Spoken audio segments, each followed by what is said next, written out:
গো মা, খুবই সহজ। ভগবানকে পেতে গেলে হাজার হাজার বৎসর ধরে তপস্যা করতে হবে না, বিভিন্ন হরিবাসরে গিয়ে হরি কীর্তন শুনতে হবে না। তাহলে বাবা কি করে পাবো? মাগো, হাতের ব্যথা, কোমরের ব্যথা নিরাময় পেতে গেলে কার কাছে যেতে হচ্ছে? পাড়ার মেয়েদের।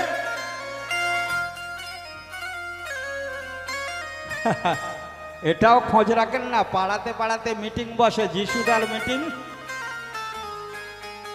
বলে, ও দিদি তুমি কোথায় যাচ্ছ গো? ওই যে যিশুদার মিটিং হচ্ছে। যিশু দাদা যেন বাবার ভাই। কি হবে ওখানে গেলে? ওখানে গেলে না আমার গাঁটগুলো খুব যন্ত্রণা হবে, ওরা তেল পোড়া দিলে সেরে যাবে।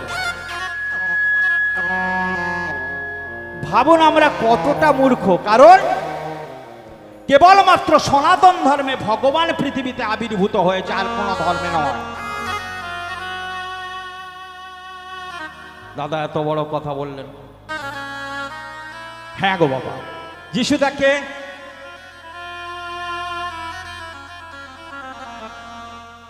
বলছে ঈশ্বরের দূত, ভাড়া করা লোক। কি গো মা, ভগবানের দূত ভাড়া করা লোক তো। দূত আপনার বাড়িতে পিয়ন চিঠি পাঠিয়ে দেয়, তাহলে আপনার ভাড়া করা লোক তো চিঠি দিতে আসে নাকি? তাহলে দূত মানে পিয়ন। আর আমার এটাকে কৃষ্ণ ভগবান কেন ভগবান? না না, আমি বিশ্বাস করি না বাবা, আমি বলছি। বঙ্কিমচন্দ্র চট্টোপাধ্যায়ের নাম শুনেছেন, বিখ্যাত ঔপন্যাসিক এবং তখরকান্তির একজন বড় ব্যারিস্টার। তিনি তার কৃষ্ণচরিত গ্রন্থে লিখছেন, কি লিখছেন? কৃষ্ণ কথিত ধর্ম। ভালো করে শুনুন, কীর্তন ওই জিনিস না। কীর্তন কি আমি বলে দিচ্ছি। কৃষ্ণ কথিত ধর্ম